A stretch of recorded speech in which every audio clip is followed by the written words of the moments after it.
Hello, good evening, and a very warm welcome to Rangers Radio.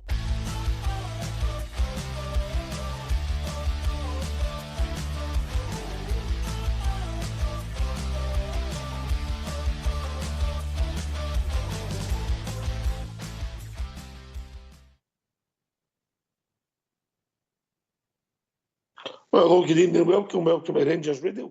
To myself, Foxchair, on the show this evening. It's Big Stevie and the one and only Bridgeman. How we doing, boys? Yep, brand new. Welcome to the big station, serving a nation, and it's great to be on with the legend. Yes, the legend, the Bridgeman. Oh, can I say a big good evening to you guys? To yourself, Foxchair, to Big Stevie on the side here. He's going to carry me through tonight, and the techie boys in the background. And to all the Rangers fans that are listening in all over the world, good evening. Welcome to Rangers Radio. How are you, Stephen?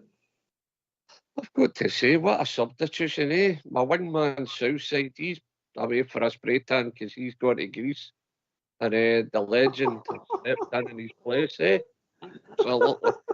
That's the only way I would ever let the boards be slapped for the Bridgeman. Oh, brilliant. Well, what I would say is they were at school at the same time. That's all I'm saying. Oh, my God. How are you, Bridge? I'm okay, pal. Thank you very much. Tip-top at the moment. Looking forward to the night, actually. Looking forward to it. Yeah. And I take it with the fact you're on the night that offer fell through we were talking about earlier on. Indeed.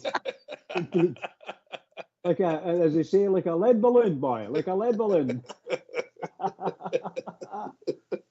We'll let the listeners work that one out for ourselves, Stephen. Eh? Oh, they'll know. Yep. Right, okay. We'll get a big game tomorrow night, and it is a big game. Because the way football's done now, European football's became more important, and sometimes domestic cup competitions, which seems bizarre, but the game's moved on and changed. So we're going to hear from Philip come on. We'll obviously hear about some of the players, their fitness, etc., and we can start discussing it. And as soon as we've heard from the gaffer, we're going to get the phone lines open. Does that sound like a plan to you, Bridge? Absolutely, go for it. Are you cool with that, Stevie boy? I'm bang on with that. Yep, that sounds good. Well, let's hear for the gaffer. Philip, come on. Philip, can you just give us a run through the squad news? I think Tom Lawrence hasn't travelled, is that correct? No, that's correct. So Tom get injured in the cup semi-final, like you saw. So he will be out for several weeks, 4 to 6 weeks. So he will not be there the next couple of weeks. How big a blow is that, given Tom's form this season, the goals that he's provided to the team? Yeah, of course, he's been important. He took the role really well. This season, scored several really important goals, but not only that, also in the play, also defensive-wise. But it gives chances to other players to prove themselves. It's like that in football. It's part of football also. We don't have many for the moment, touch wood. We want to continue in that way, and it's with all squad to be available and to fill in that role.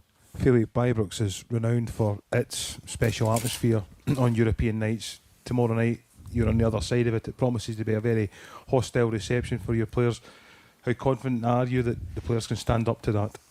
No, I'm confident about that. Okay, we have a few guys who are less experienced, but we have also enough experienced players in the squad. They're used to playing at Ibrox. That helps also. If you have a team who plays in a smaller stadium and to come here, it's different. So in Malmö was also a really good atmosphere.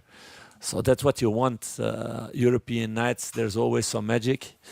It's always something special. Different playing styles, different players that you don't know really well.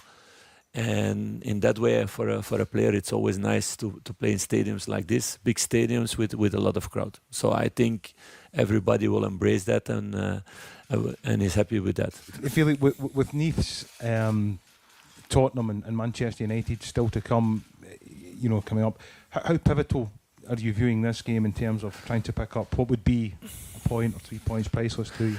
Of course, coming here, a lot of respect what they are doing, what they did last season also, of course, winning that trophy. So it's a big club. They won 2 times really deservedly against Malmö, against Braga. So we know it's a really big test tomorrow. It's a big game, but we're looking forward to that, and to impose ourselves and to go for a good result. And the other games also, there's not one game that we're going to throw away. We want to play against every opponent to get points. Otherwise, it's of no use to play this Europa League. This is the mentality we want to see in the squad, whatever the opponent is, and they can have a lot of stars. We're going to go to get the points.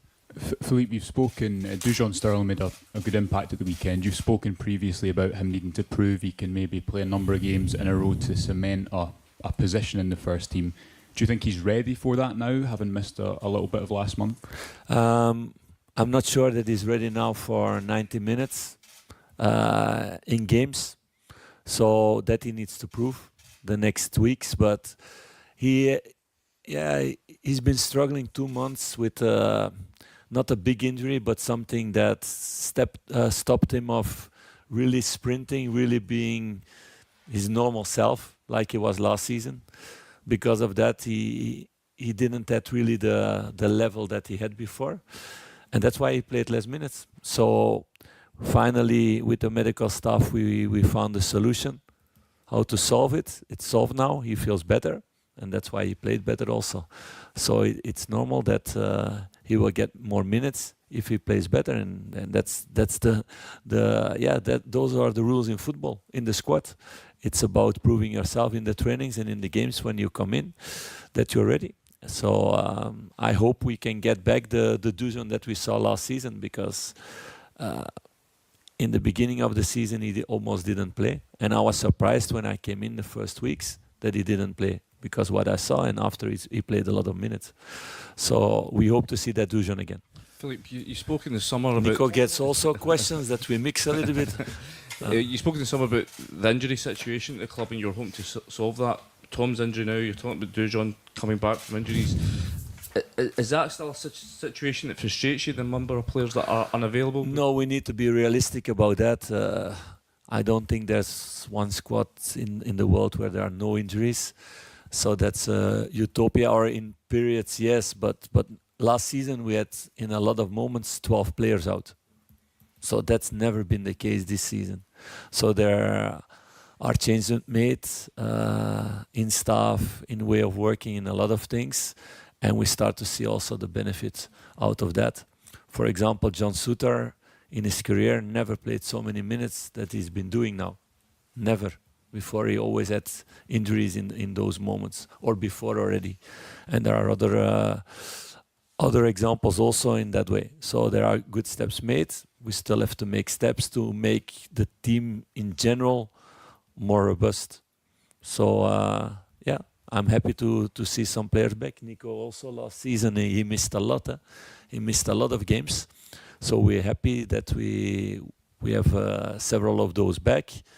Ritvan Yilmaz is also now training with the squad back. Rabi starts to train with the squad back. So the more players we are back, the better we will get also with every 3 days game, because it's a lot of pressure on the bodies in that way to perform every time 200% every 3 days.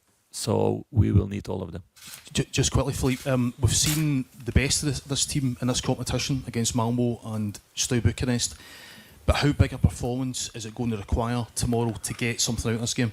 Clearly more, because they won also against Malmö and they won against Braga, and I rate Braga also high, and they win with 3-0. So no, we need a really big performance of all the squads, all the players starting, all the players coming in. But I feel also that they're very hungry to do that.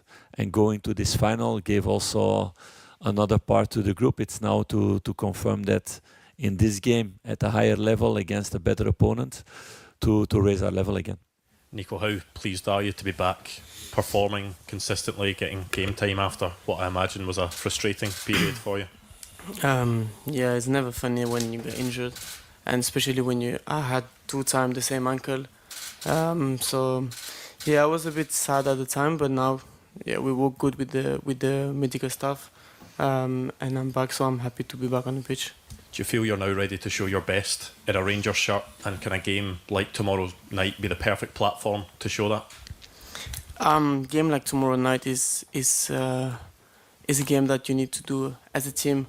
You can't do it if the team is not all together. So I think we first need to show a good team performance, and then out of that we can maybe have some good individualities. But first of all, it's like get a good team. Can you give us a sense of what it's like to be in the changing room, in the squad at the moment? You're obviously at the high of getting to the final at the weekend there, but things have been a bit up and down. How are you managing that as players? Yeah, we know expectations are high. We have those expectations also. Yeah, we want to win every game. We know we've not had the result we wanted, some of the result we wanted the last couple of weeks, but we're working hard. I think the way we play, we're trying to do something good. Yeah, it's about being maybe better in both box some game, but yeah, we're really calm with that. We know what we have to do. We know we're working hard. So with this mentality, okay, we're gonna improve day by day.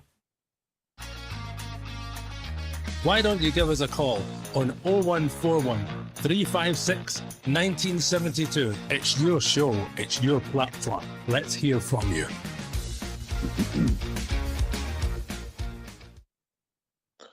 Well, thanks for that, Mr. Fox. I don't think it'll be a surprise to many people that Tom Lawrence is going to be out, and he's going to be out for a few weeks. It's, for a start, it's not been unusual in Tom's Rangers career, and it's not unusual for us to get a bit of bad luck, Stevie.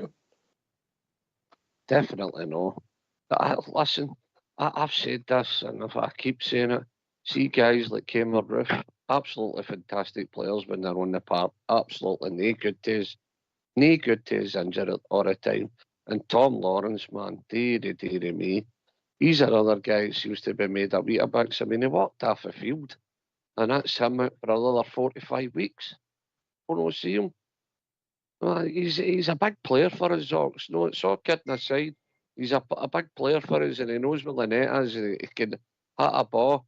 All right, he's not exactly a consistent player for us due to injury all the time, but it's, for me, man, that's a big loss when you've not got a lot in that squad. I mean, we've not really got a lot of depth in that squad, and that's the last thing we wanted, was him to be about 4 or 5 weeks. No, but if I'm being honest, Bridgeman, if I was maybe putting the team on for him, I don't know if Tom Lawrence is in it. Well, that's a good point, actually. You know, obviously, everybody to themselves, as far as their idea is concerned. But I thought that Lawrence had come on to a right good game for us. He was having some good shots. But I have to agree that if anybody thinks that the injuries are a hindrance, then they're absolutely right, 100% right. And it's not very good for Tom Lawrence. The position he's in is always going to be a contentious area, and he's going to get sly kicks and some accidental coming together with opposition, and there's when most of these stupid injuries happen. And I'm afraid Lawrence is going to be and he's being it. But the thing is, if he's out now, he's going to be, like Stevie says, 4 or 5 weeks. That could just stretch into 8 weeks, and before you know it's Christmas. You know, it's just amazing, just unbelievable stuff. Unbelievable. I don't want to upset you. In 8 weeks' time, that's a new year, Bridge. No, I'm saying that yet, but before you know it, it's 8 weeks, and there he's no anywhere. He's no going. But it'll be the turn of the year before he's even thinking to come back. It's a bit criminal on the club, you know. But there isn't much we can do about it. No, we can't do it. As the manager says, there's not a lot we can do about injuries. But just going back to Tom, we wish him well in his recovery. This is his 3rd season with the club. He started 23 league games, Stevie. We're not getting our money's worth, mate. That's a problem for me. You know, 23 league games in what, 3 seasons? Well, two and a bit year, 3rd season, yeah. Listen, you probably hit the nail on the head there, Ox, when you said that it might not be in the team that's on form. You know, it might not put him in. You normally get about 60 minutes out of Tom Lawrence and he's shattered anyway. you know. But it's good it would have been good, you know, if maybe a week or 2 weeks or something like that, and then you've got the choice again to either fling him on the first half or play him second half. You know what I mean? But Monday will come in there and listen, the boy will do all right, I think. But Tom Lawrence, many guys that we're going to see at Ibrox that's getting wages, you're looking back on their spell at Rangers and you're going, was it really worth it? Aye, being a decent salary. Look, they wish him well. I mean, he can play again, but his form's not been great in the last month. His form's not been great since his last injury. And then he was out for a week. And then he just didn't look fit, if I'm honest, up at Aberdeen. I think you're right there. I think you're right there about he's seems to be always injured, except for a wee run of games, maybe 4 or 5 games, and he does well. By the time he reaches a bit of form, he gets injured again. That's what I see when I see Lawrence. It's sad, but I don't know what age he is. Is he 28, 29, or is he younger than that? He'll be 31 in January. 31, well, there you go then. So that tells a story in its own right, as far as injuries are concerned, in that position. Very difficult. But I rate the guy. I said at the beginning of the season, we want him to come in and get a right good run in the team. You know, 10, 12, 13 games. I don't think he's got that in his locker. Exactly. I'm saying he can't even do one full game with the look of him. He just doesn't seem able to do one full game. And that must be down to obviously some unfitness somewhere. Or is it an injury he's got or a condition that he's got that has to be recognised as that? I just don't know. But we're not getting a full 90 minutes at the guy in most games. No, and I think the point you're making, Stevie, is we're not getting value for money. We accept that you'll get injuries, but this has been consistent, one thing after another. Yeah. Aye. Listen, Ox, we play in Scotland. Whoever's coming in knows the Scottish game. You don't get playing silky soccer in most games. At most games is a hammer. You're right into it in most games. Tackles flying in everywhere. Sometimes you're up against big farmers' sons, you know, and the conditions up here don't do injuries help to certain pitches and we've talked about plastic pitches and stuff. I just think we need to be careful who we're buying. You need to make sure that their history, they're not injury prone, because they come to Scotland, they're bound to get injured, aren't they? Now, Philip Clement just said, they'll tell us a team that goes without injuries, but come on, man. What we've been going through has been... There's been times we're looking to the heavens going, what, you kidding us? No. Yeah, and then he went up to talk about a long-term issue that Dujon Sterling's had. You know, we've heard it hinted at, intimated, and we've picked it together. And we've wondered how the big game's not been playing, and we did playing. It would be fair to say he didn't look the player that we seen last season, Bridge. Would that be fair?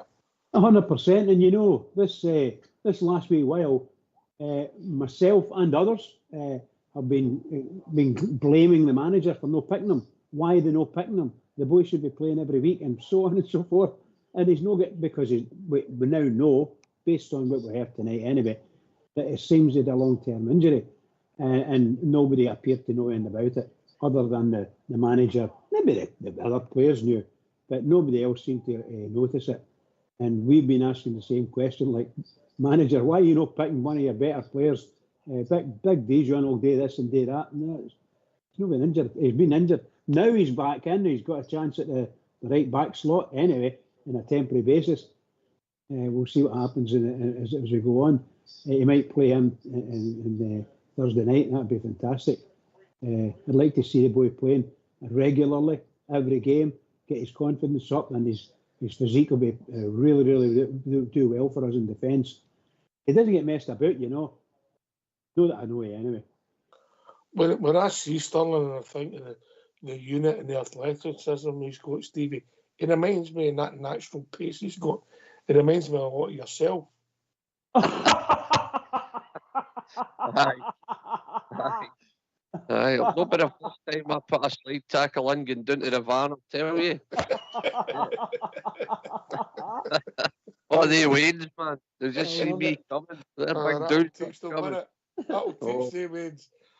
Aye. Can I say Stevie, something? I was expecting him to say, you know, it reminds me of me when I was young.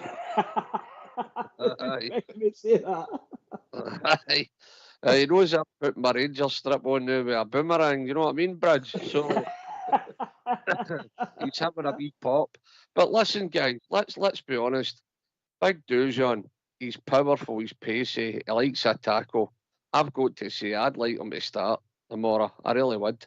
Where would you have him? Tav. I know Tav's got European experience and all the rest of it, but I would just like to see the big man start tomorrow. I really would. At right back, Stevie? Yes, at right back, aye. Right. Are you in the same camp, Bridge? Well, yes, I would. I would like to see him play him, and I think he deserves it. Look, I'm under no illusions that Tavernier is a very experienced player, particularly in a European team. We know that. But Tav is not the same Tav as he was 18 months ago, even. So I don't know what we're going to get out of Tav during the game. Again, he might be one of these players, like we've been speaking about, he might actually be carrying a wee injury himself, you know, but unbeknown, nobody knows about it, you know. However, he's been a star in the European theatre for Rangers, and we're depending on him a number of times, and he's come up with the goods. He's not going to come up with the goods anymore, guys. I don't think so anyway. So for me, the boy, the Casanwera is going to be I would imagine, some sort of centre half in the centre half area. But I'd like to see a different right back, and the boy Sterling played well the other night. We'll see. On you go, Stevie. I was just going to say, we're going to need as much pace and power in the team as possible tomorrow night. You're going to be a hostile place. They're not a bad side, by the way, but decent. Listen, we've seen them. It was a pre-season game at Ibrox when I don't know, Michael Beale had this strange training set up. My team were on the park, leading its feet, but they played some great stuff and looked a right good outfit just over a year ago. Don't know if you remember the game, Stevie. Aye. Oh, aye. They were excellent. They were excellent at passing the ball about, very sharp, nice 1-2s, interchanging. But I don't know. I've got to be honest. I've not seen any of their games or anything like that. Also, I couldn't tell you what they're like now. But at that time at Ibrox, they were silky, you know. But any Greek team's normally well set up and hard to beat, aren't they? No, it's a fight in your hands. And what's worrying me is your boys get the fight in them. That's why I'm wanting guys like Big Dujon and that team, Casemiro, guys like that. Might have a bit of dig in the team, you know. You might be up for it, you know. I get the dig, but they also bring pace to our team, Bridge. And that's what I think, if you look back last season, that's what we're crying out for, to get more pace, legs, whatever you want to call it in the team. I know you're a leg man, but you want that you want that in the team. And we've got it if the two boys are playing. No, it's up for debate where you put them, but they definitely bring pace to your team. Yes, indeed. And we Rangers desperately need tempo in their game and pace it from the players to be able to go play a game at a good tempo. You see sometimes with Rangers, the game falls apart very quickly because of a wee misplaced passing, and whomever it is that's back there, up there, can't get back to cover the position they were in the first place. So you've got all these things that sort of burn a hole in you when you think about them too long. We desperately need. I agree with what you said there, Oxter. We've got some pace in the team now with the younger guys. I don't necessarily think that they're all the correct player for Rangers, but most assuredly there's a lot of them the young guys. I mean, when they get played, they can zip about the park, and we've showed we can score good goals as well with the same guys. Nice, sharp, one-touch passing. When it comes off, it's brilliant. When it doesn't, it's a disaster. That's what I'm going to say about that. And obviously in the interview, he intimated that some guys are on the way back. Down the left-hand side of our team, Yilmaz and Young Matondo. Well, again, like Tom Lawrence, since they've signed for the club, we've no value for cash out and them neither for one injury after another, Stevie. So they're in the same boat for me. Aye. totally agree. But great to hear Yilmaz is getting back. It's good to hear he's getting back. It really is. You know, you actually forget about some of these players. Matondo and all. I mean, look what he cost us and look what we're getting out of him. Dear me. That doesn't bear thinking about, does it? Can I just say, Ox, just change it up a wee bit? Many thousand bells are going on there. Did we get 3,000, is it? There was a few thousand over there, mate. I think I got about 40 messages for airports a day. What are you up to? With a pint of lager and all the trips I've gone away. I'd just like to say, safe journey to all the bells that are going on there. Greece can be a wee bit dodgy when you're, so just watch what you're doing, troops. Sing your hearts out. Here. Enjoy the trip. It's a smashing city, Athens, but it's a bit different when you go to watch football, Stevie. It definitely is. Yep. Safety in numbers, boys. Safety in numbers. Common sense. But they're going to have a few players that maybe know tomorrow night, guys. It's played the English Premier League. William played with Arsenal and Chelsea. They've got some quality in their side, and we'll see what it takes us against them. But if we can put on a performance similar to Malmo, we'll give a good account of ourselves, Bridgeman. And that's all we're looking. We're realistic. We know it's a difficult night. It's a difficult tie. Yes, we want to win. Yes, we expect to win. Yes, we hope we win. But if you don't go with the right attitude, you'll not take anything for any football match, Bridge. Absolutely. They've got to be, shall we say this, the manager and the other people about the club, the coaches, they'll wind the players up, tell them how good they are, do whatever it needs to do, but get them in there so that they're absolutely desperate to go on that pitch and run like the wind, and do all the things that's needed. We need to start with a really good tempo and watch what we're doing. Well, I'll say it again, and you know everything what I'm talking about. Don't give the ball away stupidly. In Europe. In Europe. It's a killer. They run right past it. And we had a classic of that, and he's been good for his other piece this season, Stevie. Conor Barron. He had a big wicket against Leon, wasn't it? And hopefully he's learned from it. You don't give the ball away in Europe. You get punished. The South Side always says it. Schoolboy era, wasn't it? He played the ball in the middle of the park, across the park. You don't do it. Listen, Conor Barron's been absolutely fantastic for us. Absolutely out of this world. And I think through time, he'll only get better for us. He'll only get up. He's learning as he goes, I think. I think he's one of the young boys with his head screwed on. Even when he does interviews, he's got a mature brain on him, a mature head. And that young boy's doing brilliant for us. And let's be honest, he's gone to all these different venues away in Europe now. That can only stay great for the boy going in the future. A bit of European experience. He's had Hampden, he's been at Hampden now, and he's in cup finals now, and he'll be learning for that in years to come. He's got to be a great wee player for us if he can stay injury free. And young Raskin as well, who's had his problems with injuries as well. I would argue in the last month he's been my best player, young Raskin, Bridge. So they're forming a partnership, yeah? Yeah, I think Raskin's been, to me, if you forget all the seasons, all the games he had before, in reality, this season he has been outstanding, absolutely outstanding. So I think I said the other night, as far as I'm concerned, he's obviously been carrying an injury or a knock, and it's been long term for him. And he's been in and out. This season he's been in, and he's playing really, really well. And he got a wee knock there a couple of weeks ago, but he was only out the one game, and he back in again, and that was absolutely brilliant because I think he knows it. I think he knows it. He's got a position in that team. His name will be him and Barron will be the first names in the sheet as far as the Rangers. The two of them are brilliant together. I don't know whether the finished articles for Rangers. I think they need maybe one or more better players to sort of control the game from someone like yourself, Oxter, when you were playing the midfield. They're hard to find, mate. They're hard to find. I know, it's very difficult. It's very difficult. They might actually come and ask you to go back into the midfield for them anyway. But they're looking for the guys that can actually do they too can run, and they can run all night. What we're looking for is somebody that can actually play football. I mean, the real football, you know, a Jim Baxter or a... they're hard to find. Well, I know. You know what I mean? We're looking for the one man who doesn't care. The arrogance is blowing out him.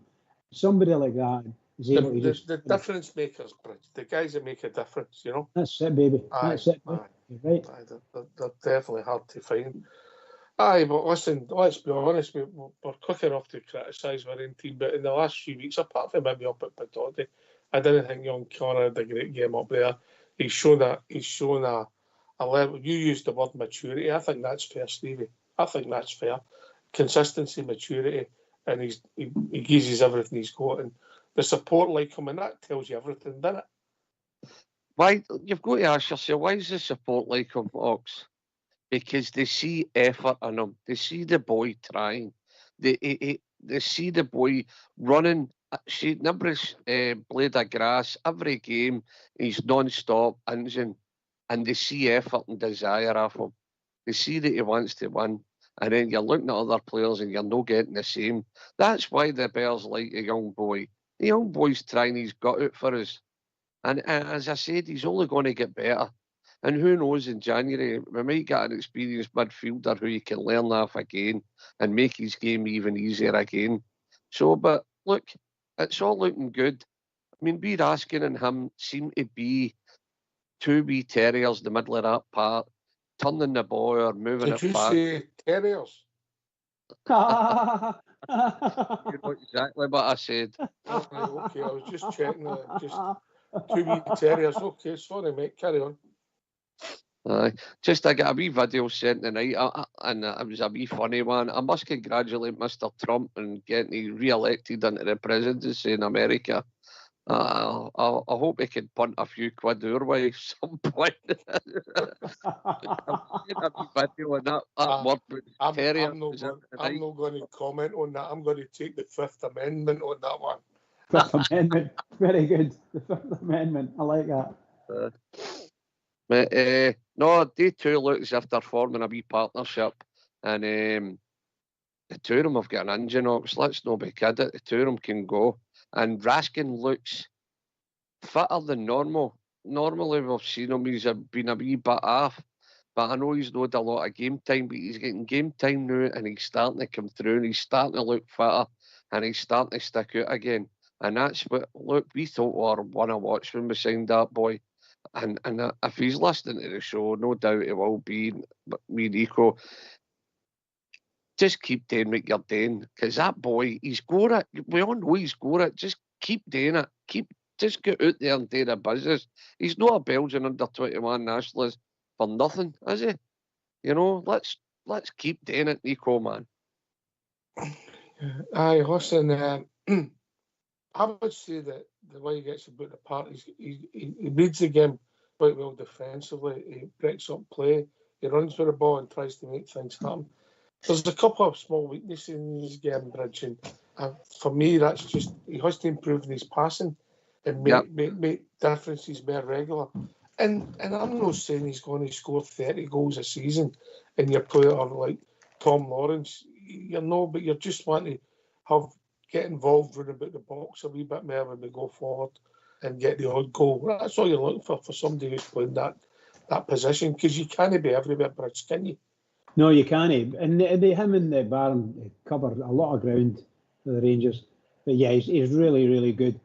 I just, as we've said before, he's prone to the wee clanger with the passing, like all players in our team are at the moment.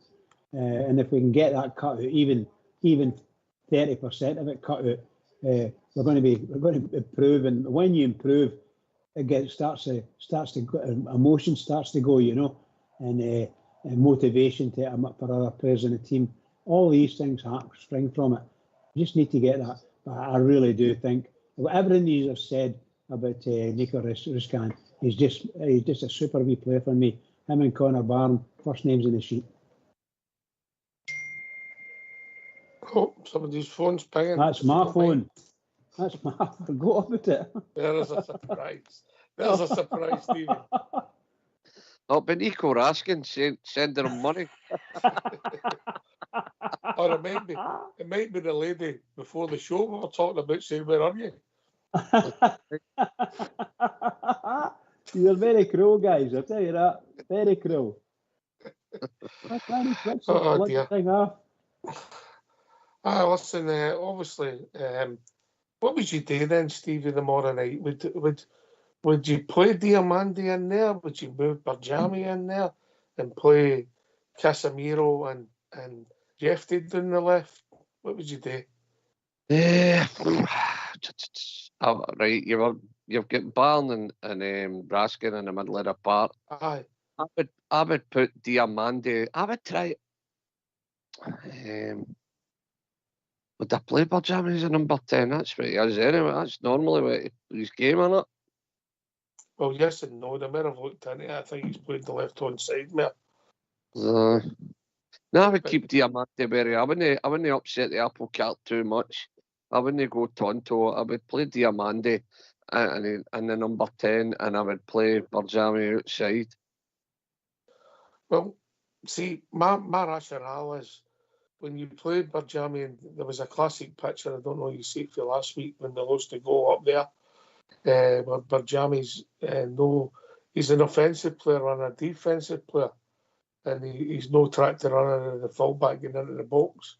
And I think maybe you would get that in this particular game with with Jeffy and maybe Casemiro there, and just let Barjami play.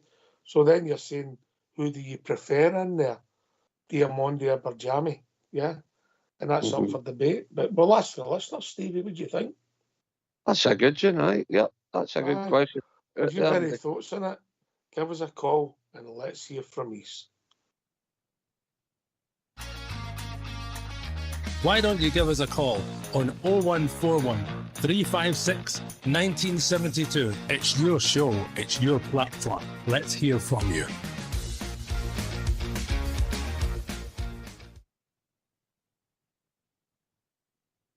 Yeah, so it's interesting. I think what we're saying is, Bridge, I don't know what you think. I don't think the manager changes his setup, but sometimes in this kind of game, I think you've got to play different. And I think even with Phil, what he's done it before, is when you're out of possession, you try and get the offensive players to tuck into more bodies in midfield.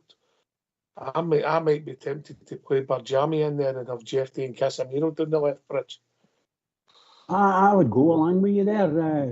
Barjami, I noticed a couple of times he came back and I thought he was quite effective a number of times, but again, there was a couple of times he looked like a liability, kind of little boy lost, looking at it from a defensive perspective. However, certainly, I've seen him coming back a couple of times, but you were right.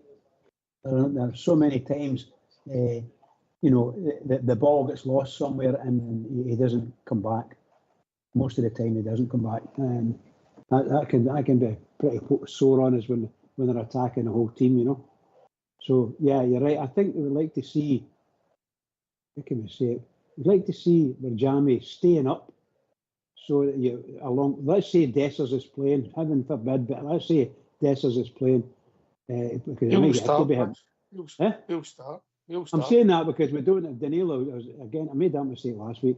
Danilo's not in the European squad, and that's all there is to it. So it'll be him, and the two of them should keep up as much as possible. But we need to have people who are ruthless in the midfield from a defensive perspective. They need to do their stuff and don't give the ball away. The famous last words, don't give the ball away. If you're running up the park and you're running towards their goal and there's any doubts at all, put it out the park. No matter what you do, put it in a row Z, usual favourite unit. You just don't drop a clanger on yourself, That's what I would say to them. Fox. Yes, mate. What's your team then? Just what we're talking about. What's my team and what's Philip Clement's team? What are you asking me? I'm asking you your team. If I'm picking the team. Right, Jack Butland in goal. Yep. And that's open for debate at the moment and all. So, right. if I was picking the team on for him, now, if I'm assuming that Sterling's no fit, Tavernier, bizarrely, because if he's hinting that Sterling's no fit to play a long time, I don't know if you could risk starting him. Because if he's only got half an hour on him and building up, I don't know what you can do with that, but we don't know the details. If the two players were 100% fit at the moment, I would say that Tav looks void of confidence. And by the way, I do think he deserves and has earned the right to be treated with respect. And sometimes that means you have to be took out the team if you're any good. So there's a big question there. I think that it's suiting and Balogun on form. You can't go with Proper. I wouldn't be surprised if Proper comes back in, because Balogun can't keep playing all these footballs, because he'll end up going out for a long time and then we'll be really short. Then on left back, I've just said what I would do. I think tomorrow night, with the people that's available, I'd be tempted to go with Casemiro and Jeffy in front of him. I don't know why Jeffy. I know he looked awful when we lost that goal on Sunday, Stevie. Awful. But he does some things that you think, well, you've got something. Is he the greatest defender? No. He's got speed, and there's something about him that I quite like. And I think if he improves defensively, he could become a decent player and a special player maybe.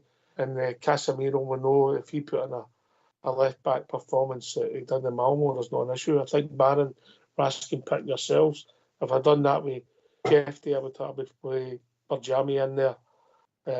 Tierney on the right, obviously, and then because of lack of options, mate, I think you need to go with Dessers. We know Danilo's not in the European squad, but we've got nobody else pushed him bar the boy, bigger man, and he's not looked fantastic apart from maybe up at Paradise. So we're really short, but that would be my rationale, Stevie, in all the players and positions, you know. There's a few ifs and buts, and the point you made is right, mate. We are really short of numbers in our first team squad, because it's not going to work going to the world with the same players all the time. You're just going to end up with more injuries, less to pick for, and it's a bad spiral, Stevie. That is, yep, it definitely is. But see, just the very fact that there's so many ifs and buts, it just shows you, I mean, we've not got a settled squad at all. We've got too many players playing out of position. He was bought for that position, but we play him there. And you could say that for defence right through to the forward line. And it's just mental. But I totally agree with your team, but I would definitely put Sterling in for Tav, mate, 100%. I would put Sterling in for Tav and Casemiro on the left-hand side, and Sterling obviously on the right, and the two on form, I'd put Big Balogun and Big Soapy in there. And then the two midfielders pick themselves. The wee man up front, Diamande, and then Czerny, Dessers, and Jefte. So you would drop. Who would you play on the left?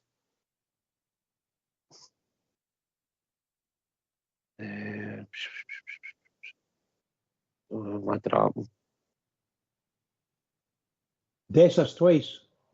No, Egerman, Diamande, and Jefte. He ended up with 12 players, I think. No, I didn't. So you have two full-backs for Sterling and Casemiro, and the two centre-backs are, midfield, you Barron and Raskin, then you Jefte, you Czerny, on the left. Dessers, the middle, and was that 11? You mentioned Jefte and all. Aye, out in the left. Czerny, right, the middle. The three in the middle are Diamande, Barron, and the wee Belgian. Right, Raskin, where are you playing Barjami? The left. Aye, I see. Aye, no, you need to play Barjami, I think. I just think you do, mate. See, the good thing is in Europe too, you get more time in the ball. I think that would suit his play. Aye. You know what I mean? It's a wee bit of headache. But it's a good wee bit of headache to have, isn't it? And saying that, even though we're kind of thin squad-wise. Well, I'll put it to you, Bridge, and you get your abacus out. If Barjami goes Abacus. into number 10 and flourishes, you could have solved the Tom Lawrence problem, yeah? Aye. Bridge. That's a good point. That's a good point. That's a smashing point there. So, the direct replacement for Tom Lawrence then? Is that what you're saying? So he's going to be moved into number 10 position? Well, that's one of the options we've got. And we'll see So, but Lawrence was part of the midfield. So, if we're going to you starting him literally in the midfield, but a number 10? Well, that's if you played that same system. That's how I would see it, mate. Yeah. Okay. And of course, then up front, Big Stevie would have had Cherny, Dessers, and who was the other one playing on the left? They had Barjami. No, but Barjami's going to take Lawrence's place, and Lawrence was in midfield. But then I know. No, that's fine. It's fine. I just want to know where we are. So we've got 3 forwards there. We've got Barron and oh my God, Nico Raskin, and who was the other? Oh, wait a minute. It was Jeffy you were putting up there, wasn't it? Aye. I'm in the left side for moving Diamandi in one. That's my solving it. But whether you play Diamandi or no, yeah. So, but and so we'll get Conor Barron, you'll get Nico Raskin and Jeffy. But somewhere along the line, we want to place Diamandi in there somewhere. Well, I don't think you can in that system if you play Barjami. Yeah. That's fine. I agree with you 100%. I'll ask this question. We'll get a wee poll started. Who would you start as number 10 tomorrow night? If you accept that's going to be the system.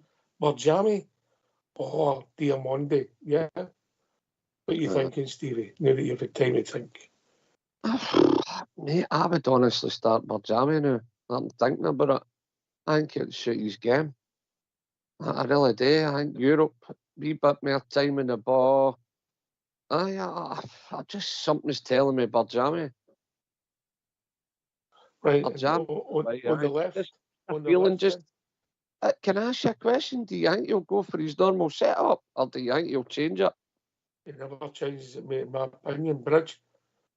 I don't think he'll change it, but I have to say that if it was me and I get the choice, I would go for Diamandi as a 10 at the moment. That's what I would go for, which would mean that Barjami wouldn't get a spot, would he?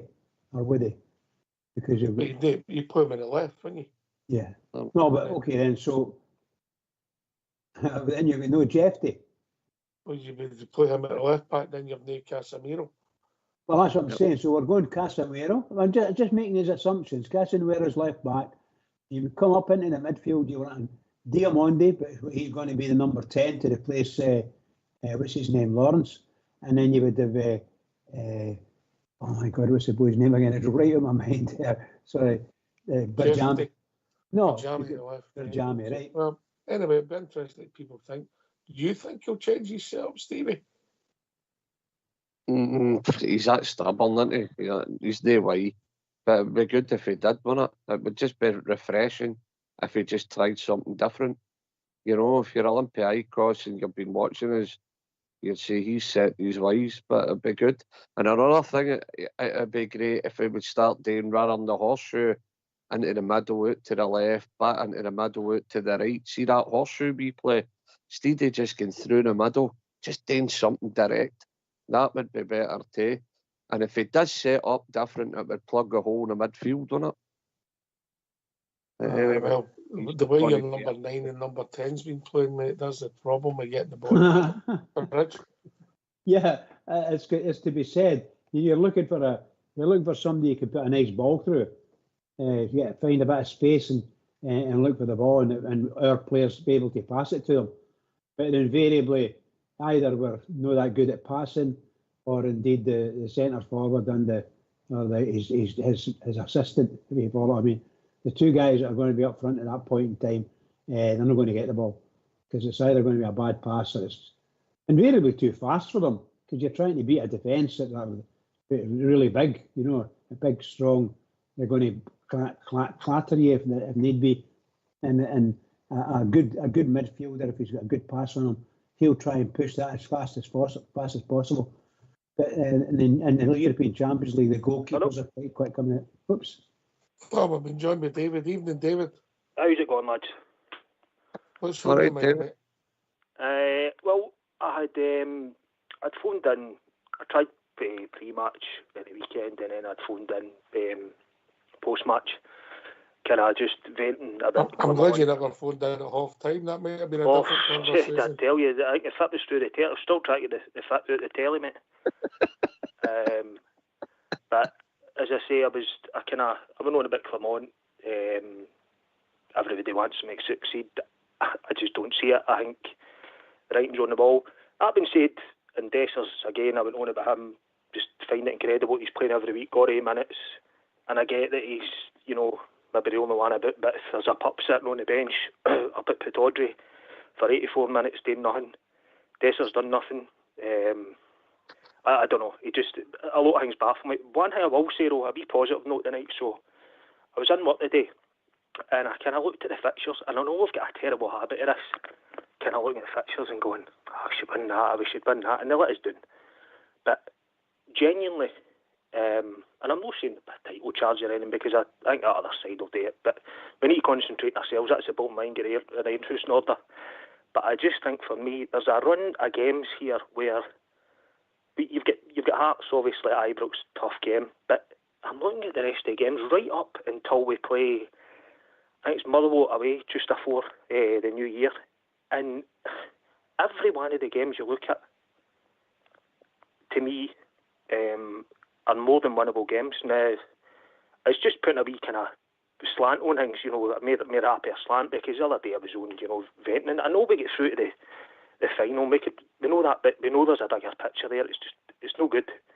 What we're seeing isn't good, and he's getting a lot of things wrong. But I think I was having a wee look today, and I thought, can I cheer me up? Don't get me wrong, but I don't know if I'll be so happy once that points against Stars at Ibrox there enough, but if we do, but you understand my point of view. I'm trying to Can I ask you a question then, David? Turn it of course, on you, yeah? Would you be happy with all the fixtures that I know Lawrence is out injured, but if the number 9 and number 10 were playing like they've done for the last month? Say that again, sorry, Box. If the number 9 and number 10, and one you've mentioned Dessers already, if they're playing, every game becomes hard. Oh, I agree with that. No, listen. That's the problem we've got. I don't think there's any. I was on. That's what I'm saying. I was on post match. I mean, we were through the weekend. I'm stunned at the amount of minutes this Dessers gets. I know this lovely guy and that, but you know, I want an animal up front. It's wave after wave. You're playing the ball up to him. He's not holding it in. He's not winning throw-ins. He's not winning fouls. He's as weak as a kitten. Evans came back at you, and trust me, and you know, you've watched Rangers longer than me. Everyone's coming back at you. Everyone is coming back at you. Your midfield aren't going beyond him because they don't believe that he's holding it up. Your defence is sitting deeper. Your keeper's even getting worse. And people laugh at it. I think, Butland's regressed. He's regressed because nothing's getting held up the park. Believe me, that happens. If your striker's not holding that ball up and they guys are sitting deeper, your keeper's starting to, we're playing square balls across the face of goals. And then we're playing long balls to him and all. I mean, people say he's not a long ball guy. I don't think he's a guy into the feet guy either, to be honest. As I said in the weekend, I still believe last season, told everybody I thought we should get Shankland in the door and we'd have won the league. He missed 5 glorious opportunities at home against Motherwell. We get beat 2-1. We got up to Ross County, we're 1-0 up. Played really poor, just before half time. Gets a chance inside the box, 6-yard box. Before half time, he blooters it out of the bar. You're 2-0 up, to end up getting beat that day. And I'm not putting it on him, but what I'm saying is there's a huge issue here. Your number 9 is so important to you. He's not doing it. And how the manager... It's hard to argue with any of these guys. Anything you've said there, but what of the day, we've got an animal and a nice guy on the panel tonight. Stevie's a nice guy. Stevie... I love the show, by the way. I listen to it all the time. Cheers, mate. Cheers. I'll let Stevie, the nice guy, answer then we'll bring in the animal. That right, Stevie? Oh, Bridge is, aye. And he's there playing Stevie football. boy, how's it going? Brand new, buddy. Where do we start with Big Desers? Everything you've said is totally right. He's so frustrating. He can't hold the ball. He doesn't know how to hold it up and bring somebody in. The one that kills me the now that William is see this getting done easy and complaining to the ref. Oh, That the player phones in the air and all that. That for me is, I mean, believe it or not, I stuck up for the guy. I believed at the start, look, we've seen the worst of this guy, he's only going to get better. And he did get a bit better, and then it just I think we all stuck up for him, Stevie, to be honest, didn't we? We all get suckered into that. Aye, so listen, we all know he's not the answer, right? Eggman's a project, mate. We can all kid ourselves on. He's not the answer either. So we've got one other choice there as a young boy, Lovelace. He's not had much game time at all. So are we going to really see him? I don't think we are. I really don't think we are. So Can I just come back in there quickly? Oh, sorry, mate. Sorry. On you go, Dale, on you go. Sorry. Right, I get this right with Dessers, and you know, we said about but as you say, defenders know now they are getting an easy time. There is no question. Defenders are getting an easy time now against this guy. Well, if you were playing at the back for anybody at this level, are you worried about him running away for you, David? Of course you're not, and you're also not worried about a physical battle either. You're not worried about any of these sort of things. But in regards to the wee boy man, now I do get he's a pup, right, and I get that, and we've seen a wee flash in Dundee United and that. But my question is, would anything be any worse? I watched Dessers walk about up at Pittodrie for 84 minutes. Why not give the boy half an hour? He gave Dessers a full game in Europe when we were getting hammered off Leon. He played him instead of getting the young boy on before, and then just some of the decisions. I get it. We all get suckered into Dessers, you know, and for the size of him, I mean, it drives you mental, honestly. But my old man passed away a couple of years ago. It would turn his grave, honestly, the carry on with him. Maybe can I just say that we've got to watch out with Dessers, because right at this moment in time, and I don't know how long this will last, right at this moment in time, Danilo will, in all probability, will be our centre forward ongoing, providing he can stay away from any injuries. He looks a really good player. I thought this before, nearly 2 years ago. Does it look a really good player? Can you just manage to stop? No, I thought he was a really good player, but at the moment I think he's coming back in, and he looked quite handy at Hampden. He get two unlucky injuries, boy, to be honest. Let's be honest. Absolutely, yeah. He got a bad head injury when he was brave as any, by the way. Brave as a lion, the heater up at. But we can't play him anyway, irrespective of how good he is. We can't play him in Europe, so he'd have to be our league player. Would any use go for this? I'm quite happy with that, by not playing him in Europe, because to be honest, for me, Europe's been a big hindrance to us. I know we're saying about money and whatever. We're not going to win that. I know it was a great run that time, and we'll all get great memories, but it's hindered us big time for a while now. And I think, wouldn't the days the worst having a wee break for a bit? And I'm kind of glad he's not in the European squad, because it gives him a wee breather. What I will say is, anybody, sometimes we watch, and Van Bronckhorst was guilty of this as well, by the way. You're playing teams like Livingston at home and kind of struggle. See this two up top?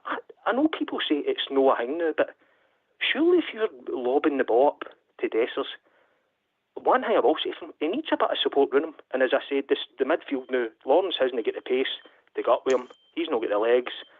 But they're all kind of two up top to me at times. Why not try two up top just for a wee half an hour at times at Ibrox? I just don't get it. Would you think? Can I come in there? On you go, mate. Well, what I was going to say is, I was talking to somebody about this, and I'd like to see Rangers playing a 4-4-2. That's you plugging the hole in that midfield. And part of Desert's problem is up there his cell, and he couldn't trap a fist up, all right? So if he's playing with somebody, at least he can try and first time header the ball, knock it on. He can't hold it up, so surely he can knock it on, and that maybe would help. But Stevie, he's not knocked the ball on in 18 months. I don't know how you think he's going to start now. No, but if he's got somebody to play with, Ox, no. He's not. This is the problem in us, Stevie. You watch Rangers every week. He never gets under a header and he's not in the right position. There's a lot of flaws. But before we go to the tune, I just say this to David. See, Tawdry, when you need a goal, why would you not go with two up front and try and get a goal? Why would you not change your shape? Surely Aberdeen must have thought, God, see when they seen that line-up and then after even... I mean, we played second half. They're making Aberdeen out to be anything. This guy's got the same bounces with Clement got, by the way. Let's not be kidding. We're getting up there. We're making them look like half-time. After half-time, we were more aggressive. We were up further up the park. Big Shooter was stepping up. And I thought, you know, we should be winning this game. But again, they let you down. And it's the managerial thing for me. Listen, it's not Dessers' fault, because Dessers isn't going to walk in and say, by the way, I'm absolutely hopeless and don't play me ever again for Glasgow Rangers Football Club. That's just not going to happen. Same with Tavernier. It's down to the manager. The manager needs to notice this. We cannot notice it. How's he know? Anyway, if you don't mind, we'll get you put your phone on mute, David, because we're going to have a tune. No bother at all.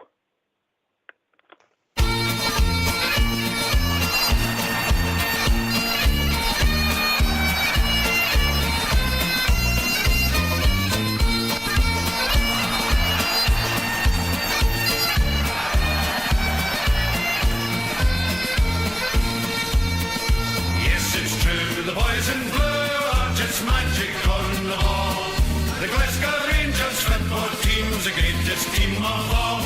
We support the Glasgow Rangers, doing it Ibrox is the place, and we will follow in the championship race. Yes, it's true, the boys in blue are just magic on the ball. The Glasgow Rangers football team's the greatest team of all. It's true, the magic boys in blue are the best team in the land. You've got to cure and govern to get a ticket for the stand. Yes, it's true, the boys in blue are just magic on the ball. The Glasgow Rangers football team's the greatest team of all. We've spent a lot of money on great players, yes, that's true. But the Rangers fans deserve the best from the boys in royal blue. Yes, it's true, the boys in blue are just magic on the ball. The Glasgow Rangers football team's the greatest team of all.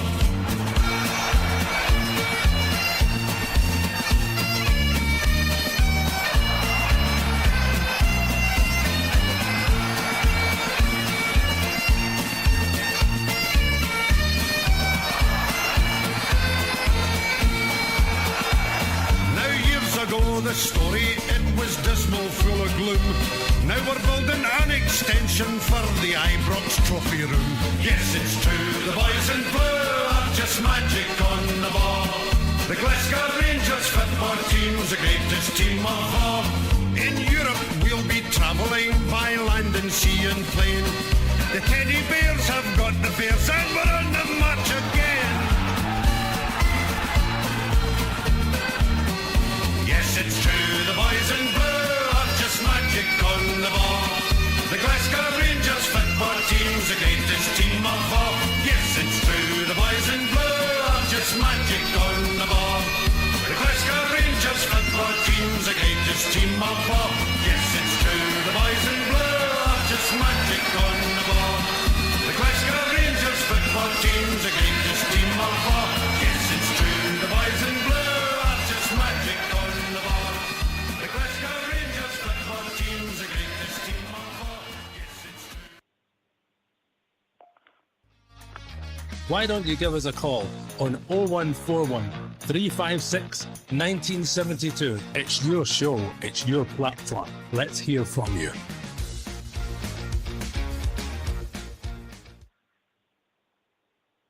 Well, thanks for that. We're back, gentlemen. Yep, back. Yep. Yeah. Listen, David, I don't. The managers put some of his decisions at times have been strange, and we obviously don't agree with every decision every manager makes, but some of these are pretty much universal. You know, everybody sees the game different. I heard the guys. Sorry, carry on, mate. Carry on. I heard a guy saying the other day, and I totally agreed with him. He said, "I don't think I've seen a comeback anybody in this situation when the support goes, other than when Alex McLeish went to, was up at Pittodrie, Fernando scored a free kick, and he was pretty much, if he got beat that night, I think he was out the door. McLeish was, he went on a, day unbelievably well considering Alex McLeish, but I don't see a way back for the manager. I would love it to work. See, when he first came in, honestly, I was absolutely delighted. I says, we've got a right Dujon here, a right Dujon. But when the pressure goes on, it's the problem for me, I know, is he's coming away with a lot of stuff in the media, and it doesn't help after games trying to tell Rangers fans. And the Rangers fans know that you might be able to pull the wool with the eyes of like Club Bruges fans and whatever, but Rangers fans are spending thousands and thousands and thousands of pounds to know their club inside out. And this guy is either trying to, bluff it a bit, or I hope he isn't some kind of way bluffing it sometimes, because I hope his take on some of the games isn't what he's coming away with in the media, and that doesn't help either. Well, it's interesting to see how it's going to pan out, and I get it. He's under pressure because it's a result-driven business, Stevie, and my form's not been great.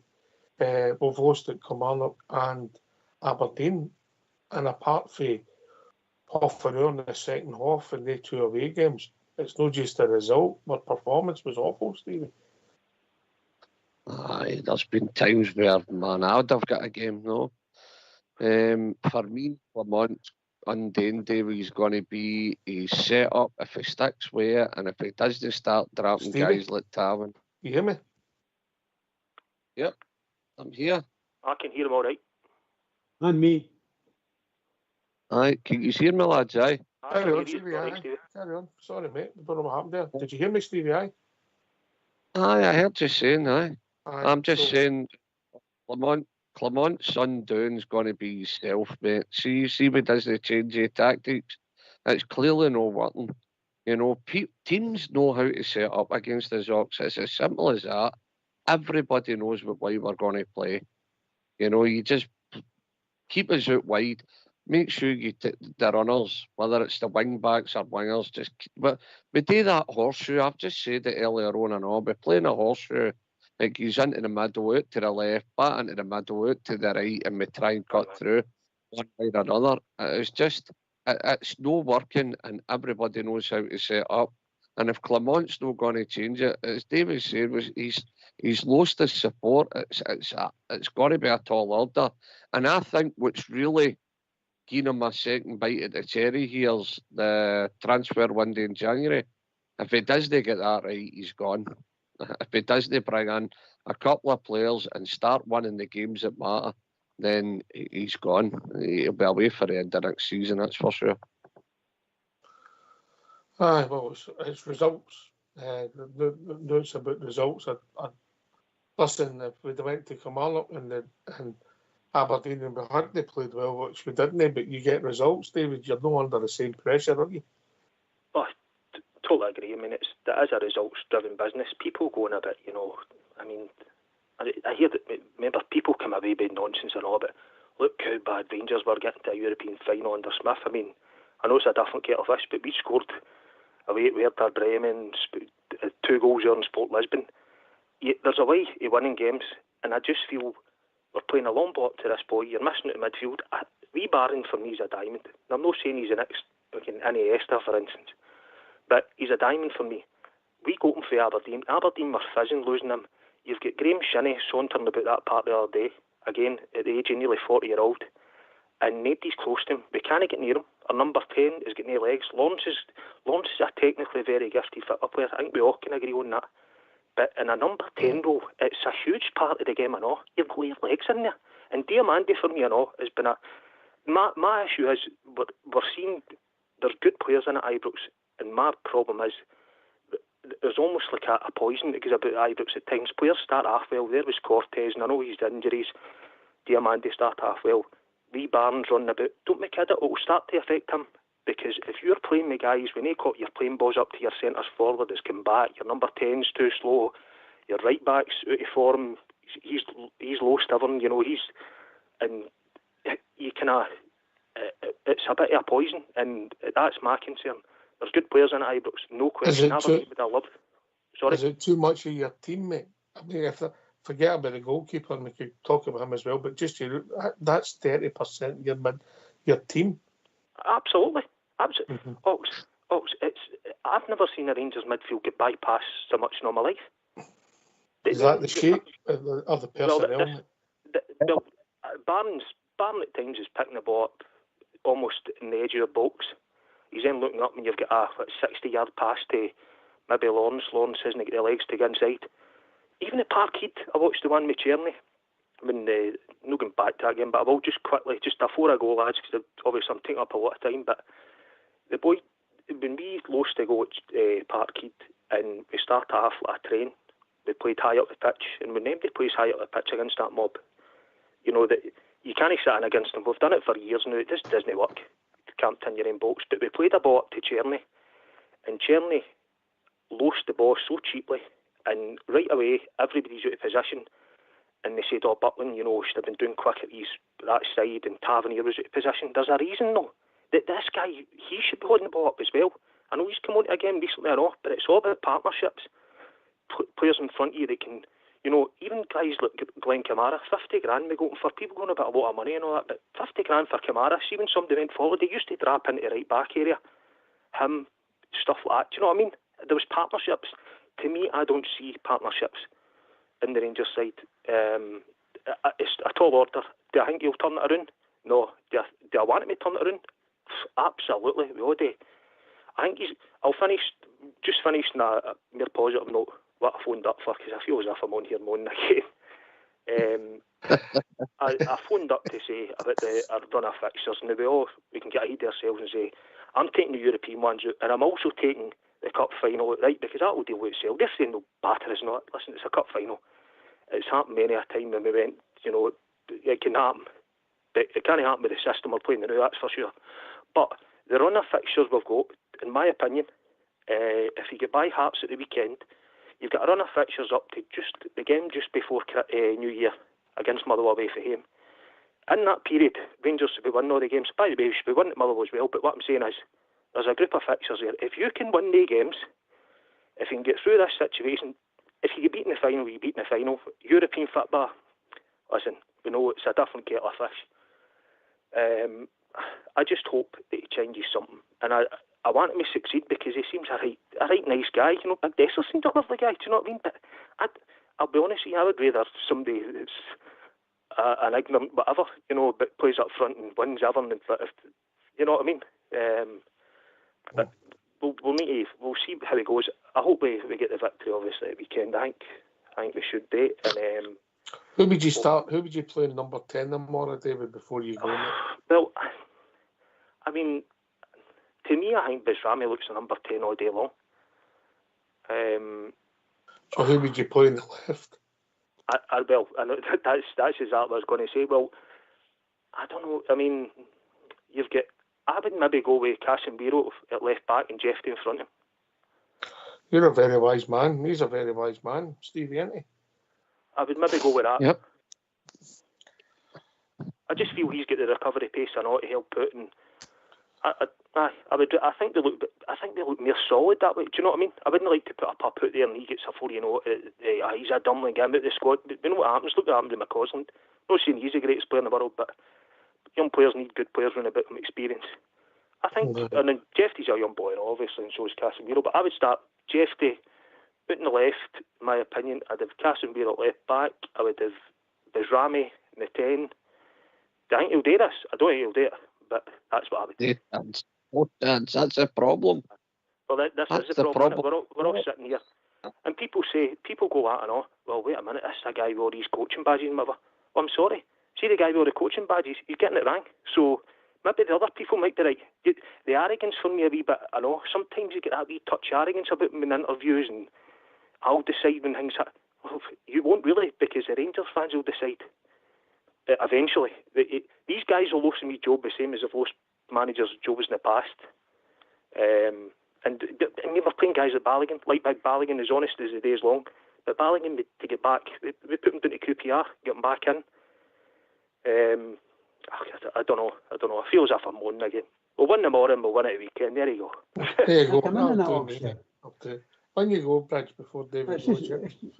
Just to say, David, well said about the left side of the team, because we were having a conversation a wee bit earlier than that. Right. Big Stevie named the 3 players that you mentioned. Oh, there you go. I was working at the time. I didn't There you are. So it's just there. Big Stevie said it. So, great minds think alike. Hey, we'll be back on here tomorrow after we get hammered 4-0 or something, saying they stuff. Yeah, but remember also, Bridge, fools seldom differ. Oh, of course, I didn't want to say that. About the 3 guys that's on the panel tonight and Fox is on at the weekend. But Ox, I love your honesty at times. Sometimes you're just right down the line. I've listened to you for years. Put loads of guys on to you. My old man died of cancer 2 years ago. He loved the Bridge man. Used to sit downstairs, listen to the Bridge man, loves him. Loved the old Bridge man. And Stevie's is bluesy coming off. So 3 great guys. It's a brilliant show. I'd rather phone in here than, others any day of the week. That's very complimentary of you, Davy. Very complimentary. You can come on any time, Davy. Oh God, don't say that. The phone will be never. No, that's what it's here for, mate. That's great to speak to you, lads. All right, David. Then, thanks by the way, you're welcome. Welcome in. Thanks a lot. Thanks a lot for that. Cheers, lads. Cheers, mate. Bye. That's the first time I've ever been called honest, Steve. Obviously, the guy doesn't know you personally. But no, it's brilliant, isn't it? Bridgeman gets all the love again. Big Stevie gets hate mail, and you get called honest. Wait a check. There's a full moon out there, but listen. I thought it was last week, Stevie. Aye. Listen, I heard David on pre-match and after the game on Sunday, and he went over a couple of the same things as what he said. And by the way, most of the things the guy said is right. But and at the end of everything he said, it was all we all want, and we do all want. He's right. We want Clement to succeed, but he's going to be his own downfall. So if he does the change it up, or if he does do something different, we're only going to stick that for so long. Any more bad results, my God. So we're just fingers and toes crossed. We hope we can go out there tomorrow night. And listen, I would bite a horn off you for a draw tomorrow night.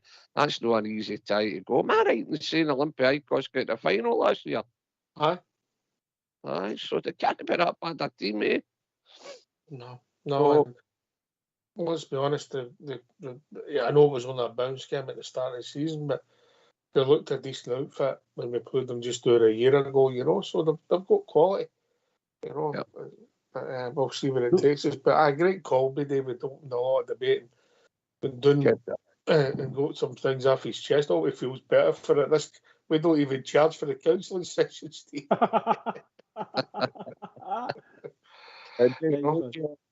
Listen, no kidding aside, this platform again, he said his old boy loved it. He loved the Bridge man. He used to listen all the time. It just shows you that the old buddies out there and all the old blue noses are all listening to the show, and it gives them something to look forward to. Even though we all don't get things right on here. I put my hands up a few times myself. I don't always get it right, but no, I've been doing this for quite a while. I remember the night it was rang 7 years ago. It was a Tuesday. The platform, it really does show you that people like the characters on it, and that they love listening to the Bears. And the guy's right. Who wouldn't? What Blue Nose wouldn't phone either us or Ibrox Radio or one of the other platforms and phone Radio Clyde to get laughed at by Hugh Keevans and get words twisted to suit their agenda? Because that's what they've got. They've got an agenda against Rangers. They can't pull the wool over my eyes. No, I don't know why people would even turn it on, but that's just me personally, because I'm so honest, as you know. That's correct. But anyway, I'd be interesting. Come and give your thoughts. Would you start Bajami or would you start Diamandi number 10 for in? Let us know. I would go for Bajami and play Jeffy and see where it takes us. That's what I would do personally. I think, we said this a wee while ago about the left-hand side, the 3 players that we've named for the left-hand side. Do you think it's possible we could even interchange that to play Jeffy at left back and Casemiro in the left midfield, if you follow what I mean, and Berjami, number 10? I think that boy Casemiro is a smashing player and really, really good and interchangeable. I don't want to ruin his game or anything like that. I just think he's a really good player and one of these boys that can play anywhere, in my opinion. But I know he's come on at centre half and he's done no bad. He's come on at right back, he's done no bad. So we've seen him at a number of players, in fact, left back as well. He did well.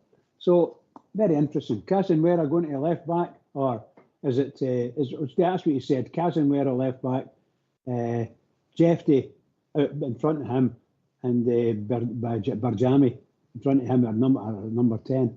That sounds great, man. Sounds great.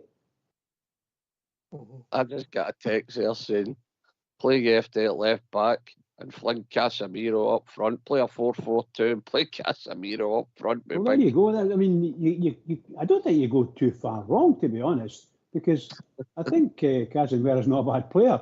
I think the point that David was making on forum is now you could play Casper the friendly ghost up front, and it's not a very presence.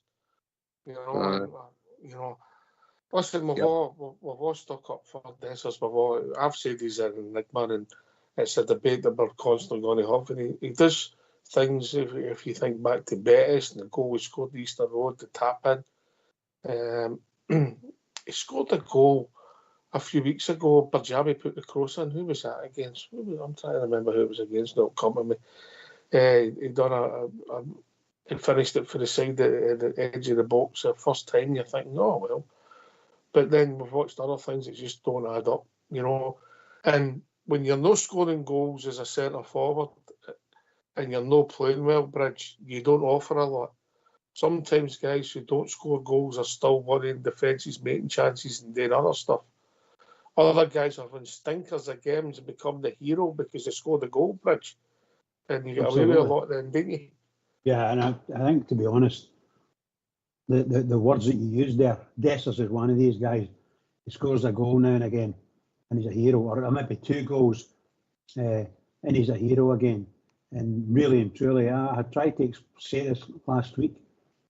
In my opinion, and I mean this sincerely, no harm to anyone, this is solely my opinion, Dessers shouldn't be playing in our team. He's not good enough, and he's not consistently good enough. He's just a poor player, and that is a major negative impact to the other players in the team. You imagine if you had a half-decent midfielder and you try to push a 10-yard, 20-yard pass through the middle, and before you know it, he's fell over the ball. That must be the most infuriating thing ever. The ball, a lovely ball you played, and it gets to him, and he gets it, and he just falls. And he blames the centre half or something, you know. It must be maddening. And that's what I think about Dessers, to be honest. That's what he reminds me of. Someone that just can't gather the ball runs up the back of his legs, all that nonsense, and before you know it, he's down the ground crying and greeting to the referee. And the whole stadium's going on, no, again. So I don't know how many chances Dessers has been involved in where he's made a complete and utter mess of it, but there's been a lot of them.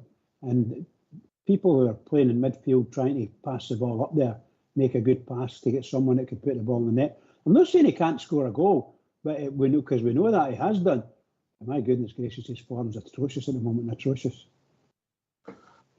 Aye, unfortunately, and it's a big position. That it's not just the chances, it's the hold-up play, the getting there and making it difficult for the defenders. You know, there's basics that's got to be done. And if I'm being perfectly honest, if I just take the last 3 games, for the Kilmarnock game, I think he's been appalling, Stevie, since we come back for the international break. Appalling. Aye, listen, we can't dress it up or paper or a cracks. The big man's been woeful. Last 3 games, woeful. He got his goal there on Sunday, and hopefully that gives him some wee bit of confidence going into this tomorrow. But look, he's all we've got. we can rip him apart. You know, we all know he's not the answer. He's not the answer. Igaman's not the answer. Danilo's not in the European squad. You know, things, we just need to get to January. We're just desperate to get to January, and hopefully we can sort something out. Maybe get rid of our other couple of players and maybe bring our other few in. I just don't know. You can talk all day, but he's no the answer. I've fought the big man's corner. You know that, Ox. Aye. Rubbish. No, I fought his corner. But you've got to say it how it is. He's been absolute wongo, and he's now adding this silly thing to his game where he's going down easy looking for penalties and looking for free kicks. And the referees are just waving him on, and they're making him look even stupider than what he is. And that, for me, just some of the chances to. But anyway, look, there's these sense in covering all ground, but we all know where we are with Deserts. We all know a bit of Deserts' problem is the system, maybe the setup. He's not getting a lot of help up there. I don't know how many times Cherny had the ball. And I said to my boy on Sunday, look how many players we've got in the box. Who's he crossed it to? There was one man. I don't know how many times. I'm saying we need to get bodies into the box. We need to get bodies in there. We've no got bodies in there. Cherny's running away with the ball and he's just about to cross it. And if you paused it and looked and see who's in our box, you're probably talking one in the right place in the middle of the goal between the penalty spot and the 6-yard box, and maybe somebody just coming into the box. That's what it would look like constantly. It's like that. And we need to start pushing up and flooding men into the box because we're not doing it. That's part of the problem and all. But big man is a striker. No, we've given him chance after chance, and we can clearly see he's just not wanting. And then he'll do something like he does in Betis. Sells the guy a dummy. He's still sliding along the road and sticks it through the keeper's legs, and you go, wow, where did that come from? Just crazy stuff. He's an enigma. We'll just not get what he'd run. But listen, do you know what sums him up, Stevie? Do you know what sums him up when I think about it? We'll move on for this because we have talked it to death. See the night in Malmo, and he done all right that night. He was all right. But see if you think back, the first goal when he was through and he was brilliant. He read the play, got in front of goal, he ran the goalie, open goal. Now the ball ended up in the net when we laughed. It was a 1-2 off the post. But it was an open goal when he hit the post, and it went to Barjani. And that moment sums him up. That does sum him. What he done in the end, he anticipated, he done his job, he done everything, ran the goalie, and then passed it after the post. And that moment summed him up. Anyway, but it'll be interesting. I don't think we'll get that many options tomorrow night when some of the squad, the fullback positions will be up for debate. I don't know if Big Ballaghan will go again. Debate. Yeah. Can I put the keeper up for debate? Oh, well, on you go. The floor's yours. I've been watching Jack Butler, and I go to the games, right, and you watch him more than half a ball. And I seen him arguing with Tav there on Sunday about that goal and everything else, right? Maybe he was saying to Tav that should have been cut out, it shouldn't have came across. But can I tell you something?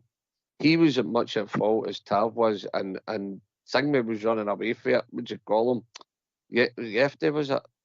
Yefty was running away for it. For me, Butland, that's in the 6-yard box. He should have been out taking that ball. He should have been out taking that, and Tav let it cut across. But can I say something? All right, Big Jack said a couple of penalty saves and whatever. He's not the worst keeper in the world we've ever had. But I don't know what's creeping into his play. I don't know if it's a confidence thing, but he's like a bomb scare waiting to happen now. And I'm sorry, I've got to say it how it is. And you've got a wee keeper sitting there that, you know, must be like, when am I getting a turn here? When am I coming on? Because he has made a lot of mistakes. Come on, there's times you could say, well, they're against Aberdeen. He was beat at his near post. The ball went through his legs, went along the line, had to pause and come out. Shouldn't have got beat. It shouldn't have went through his legs. He was part of blame there and all. I just think there's mistakes in his game now that weren't there last season that have creeped into his game, and he's not the same keeper as what he was last season. Fridgeman.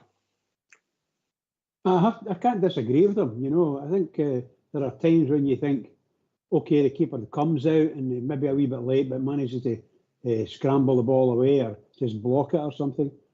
And yeah, I did say when I looked at it, I blame Jeffy 100%.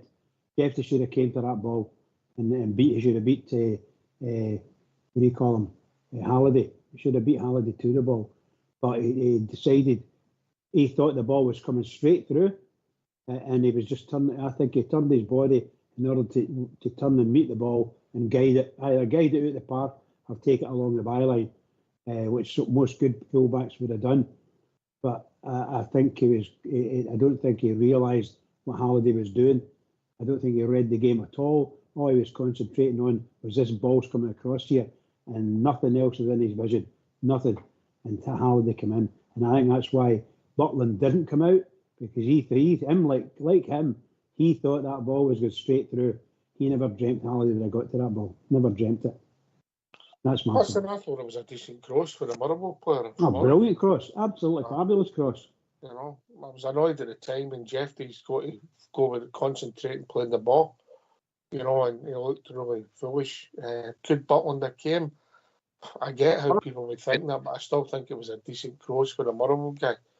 You know, but this season, Stevie, I don't disagree with your sentiments on the goalkeeper, mate. Listen, there's no two ways about it. It was a great ball in. It was right into the danger, right? But Tav maybe should have cut it out, right, first of all. But come on, that's in the 6-yard box when Andy Halliday makes a connection with it. Butland should have been able to cut that out. No ifs, or maybe. That should have been cut out. It's in the 6-yard box. Look the size of him. He's a big frame of a boy. He should have been out there demanding that in his 6-yard box. And he didn't. And what Jefty was doing was beyond me. I thought somebody shouted him and he was running out of the crowd. Well, that's what you never know. That's what you never know. You know, there might have been a shout and then somebody's no moved and Jefty gets made to look, you know. Because he then was leaving. If the keeper goes shouts for it, he moves, doesn't come for it. You have to look because he doesn't think something's going to happen. That's what you don't know because you'll not hear that. Natural, was it? It wasn't a natural piece of play, but Jefty, was it? Why would they run away for the ball?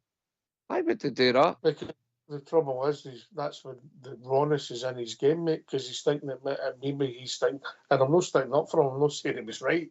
What I'm saying is maybe he thinks the goal is going to come and get it, and the goal is going to throw it, but he's going to start an attack. When the ball's that close to your goal, your first thing is keeping it out, no starting an attack, mate. That's the mindset. It's got to be different. I'm not sticking up for him. I thought he looked awful and was awful. He's got to defend the ball, but I'm saying that's a possibility, or that's what his mindset is. No, the ball's 10 yards for your goal, 8 yards for your goal, 6 yards for your goal. First and foremost, you defend Bridgman. Aye, you know, it's absolutely right. It's amazing because you get five or six different scenarios all pasted up together there. Yes, and you could blame Butland quite easily. Did he freeze on the line? What was happening? We weren't party to the conversation or the shouts that were going on, and it might just have been a communication. Somebody shouted, "Right, keeper, that's your ball," and everybody's left it for the keeper, and so on and so forth, and so it goes on. And yet, I just think he's seen that ball coming, and it's coming straight to him. Should you shout for a ball that you're not going to get, Bridge?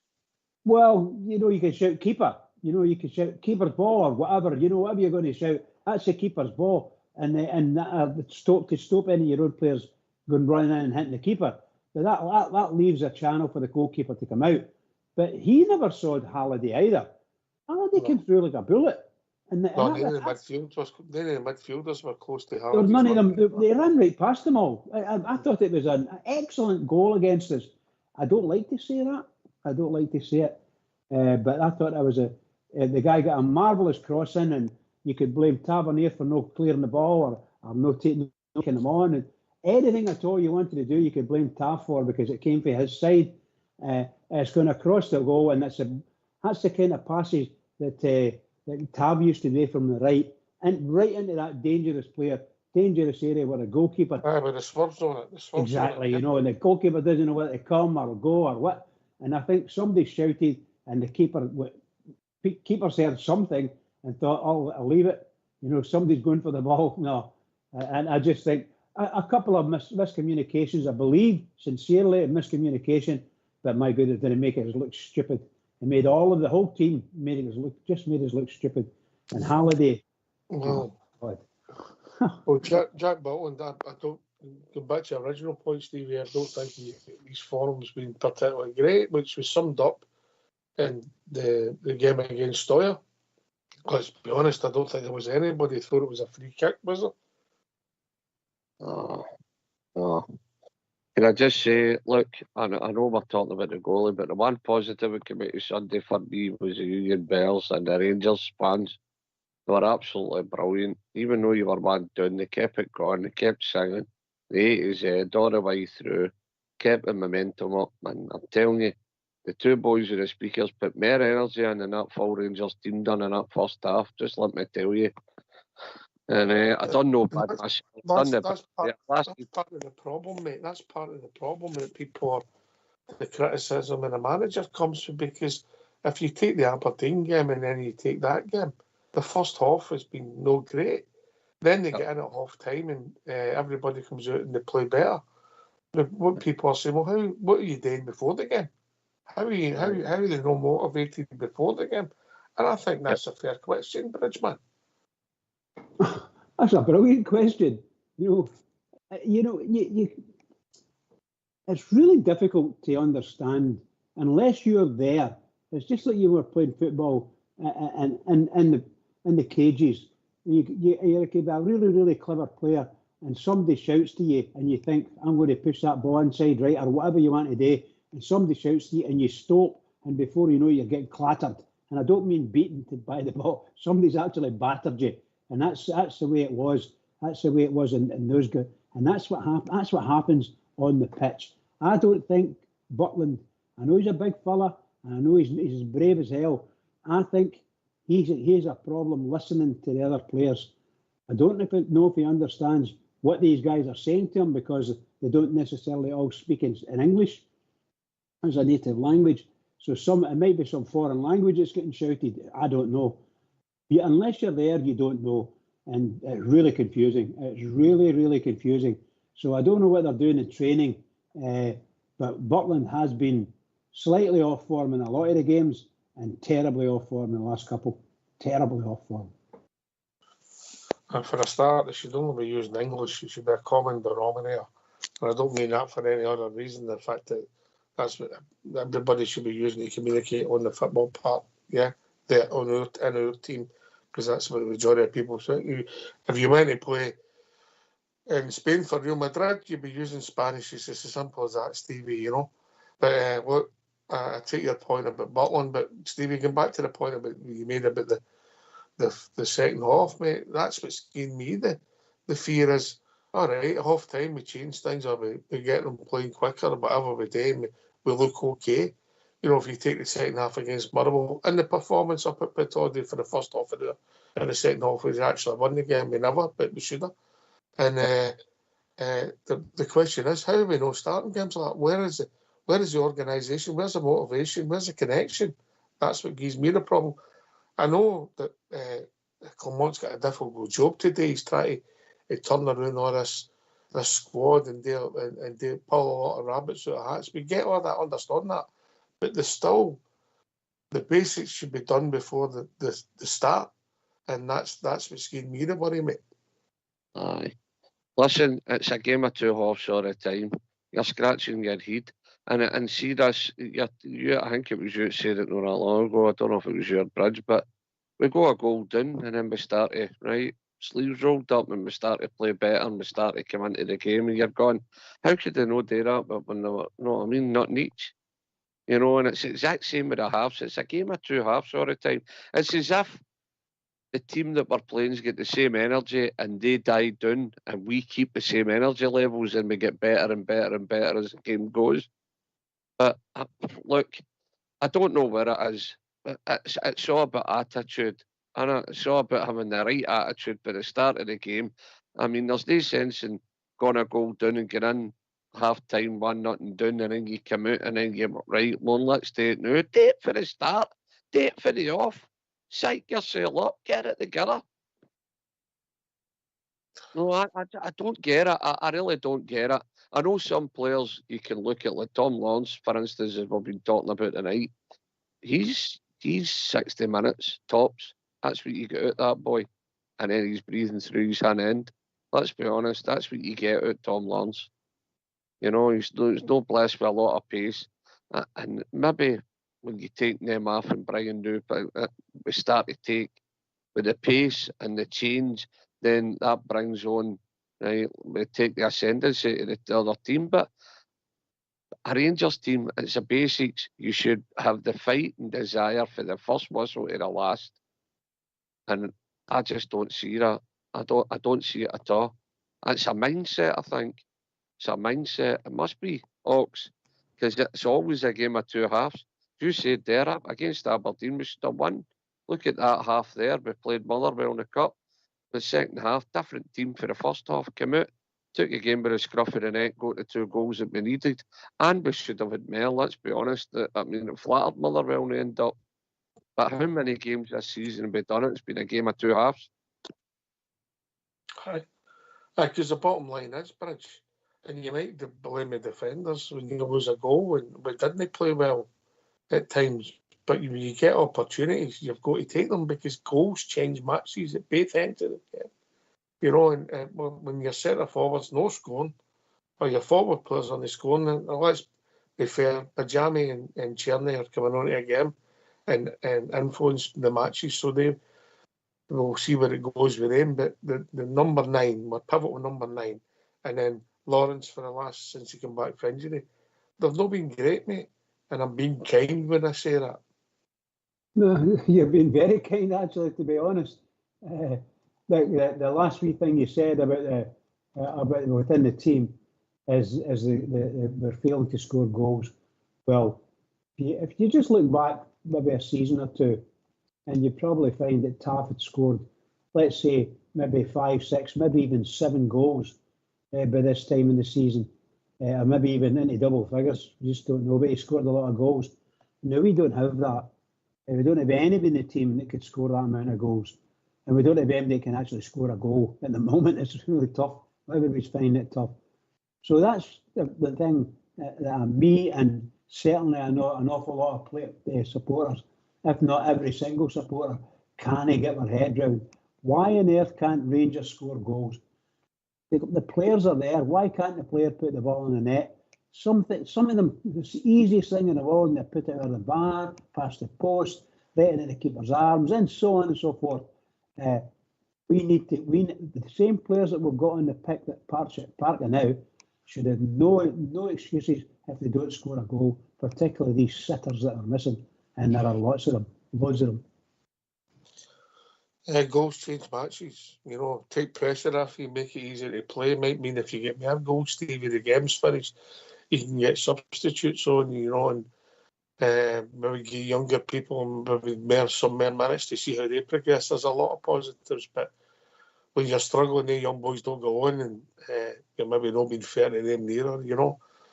But look, they are short in the number 9 role. Danilo's not fit yet. He might start on Saturday, mate. Sunday. What do you think? Danilo?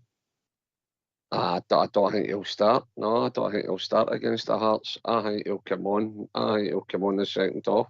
Danilo, I think he'll gradually bring him in. I don't think he'll let him do too much. Well, the sports scientists are telling us that Yefty could they play because there's too many games, too many minutes, or whatever it was. So why would they let Danilo start? I mean, he's just coming back. I don't get that, no. But look, I really don't know, mate. Things are going on with the management and sports scientists and the team and people playing out of position, and you just don't know what's going to happen. You really don't. It's a lottery. It's an absolute lottery. Can I just say something about tomorrow night? It's popped into my head, Ox. See tomorrow night, I just hope the Rangers don't give the referee any decisions to make. Just when in doubt, just get the ball out the park and just don't be getting caught up in a lot, because the Greeks are temperamental, and they'll probably want to get in there and fight with you and argue with you. Just don't get caught up in all that. Just stick to the game plan, whatever that may be, you know. And hopefully a wee bit of luck comes your way, you know. When was the last time we got a wee bit of luck in Europe, eh? A big decision gone for us. I need a bit of luck. We need a Malmo performance, yeah. That'll give us a chance. I'm not saying my favourite's Bridgeman, but that'll give us a chance.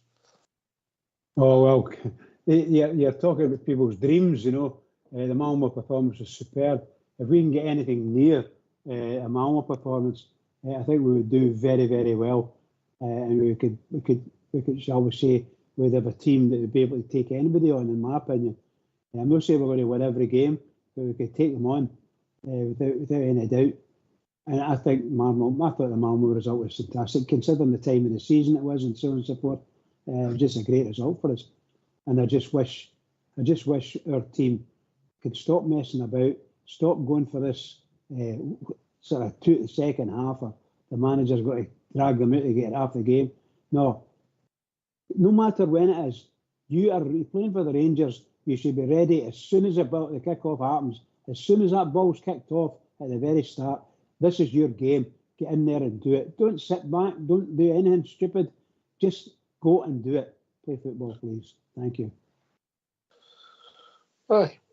We have started some games well. You know, we have started a couple of games all right for the first few minutes. Then we've ran out of ideas, and then became turgid. And then the second half's been all right. But we'll see where it takes us. We're on this roller coaster, Stevie, and we want to just be on the upward slope, not the roller coaster effect. Look, it's been a roller coaster of a season. We've been all right in Europe, and we've been woeful our away form in the league. And it is a roller coaster. But look, Namora, let's just hope that the big man gets his tactics right, the boys get their sleeves rolled up. If they get the 3 points, they'll set the bar. If they do that all right tomorrow night, they'll set the bar high, because we get that's us virtually qualified, isn't it? That would be us, no? We'd be qualified if we'd done that. And how good would that be for morale, Hawks, if the boys went and get the 3 points against Olympiacos, went to Greece and won and came back? Surely that would give them a wee lift and a bit of in their team. Is that where some of the frustrations coming for Stevie? Because we're playing teams that, I know Stollier, they had a funny lineup, but it wasn't quite a second string, but they rested some players, if we're being honest. Malmo, we went away, we've never won in Sweden in our history. Is that where the frustrations came from? They 2 decent results, and then you're flat against the Scottish teams. And is it becoming, you go away in Kiev, we played okay, should have won the game, never. And then we come back with Ibrox and we blew it. It was Hampden, but we blew it. Is that where the frustrations are coming? The decent performances, then bang, the next performance or run about it is poor. Aye. Well, Locks, it's as plain and simple as this for me. It just looks as if the bunch of boys that we've got there in the squad now, for me, they're more suited to Europe. I just don't think they're up for the fight in the league. I think there's guys as St Johnstone, Motherwell's, Aberdeen's, more up for a fight. They want to fight with you, more on your face. They want to kick you. They want to slide tackle. They want to do the dirty side of the game. And I just don't think some of our boys are up for that. I really don't. And that's what I've been saying for a while now, that we've lost our identity a wee bit. We've not got a lot of Scottish boys in there that know the Scottish game, that know, look, I'm up here for a fight, and they're not going to let people dictate. They're going to be the dictating the scenario. But aye, that's probably the frustration. You're saying to yourself, how can we do well against Malmo and then go and do that against Kilmarnock? You know, they were scratching my head. But it's 2 different ball games. You get more time in the ball in Europe. You get to play football in Europe. You're playing in lovely arenas and the grass, and you're not playing in plastic pitches, and there's a lot of different bits and bobs there, mate. But it is frustrating because you're beating better teams, and then you go to play Kilmarnock, and then you're going, wow, we don't even look as if we've ever even played together. How can you do that in Sweden and go and do that there? It's a fair comment, Pridge. Just the question would be, and I can't remember, so forgive me. Was it the same team we played ourselves? Was it the same Rangers team, same players? You know, these games you're saying we play there, we play really well in it. We come to the Pretty similar, mate. We've not made radical changes all season, have we? Yeah. No, that's what I see, because it just bumped into my head there. Well, you know, is it the same players? Has they changed it a wee bit or whatever? No, I think that too. I think it's deplorable. I've said this. I've absolutely slaughtered their players for the stupid attitude that they've got or not got, whatever the case may be. But they've got a dreadful attitude. They go out there and they want to just slowly go on the park, and that might just be the European part of it, you know. They can go out there and they can play football across the park and so on and so forth, but they can't pass the ball to save themselves properly. And before you know it, the other team's battering your door down and running over the top of you.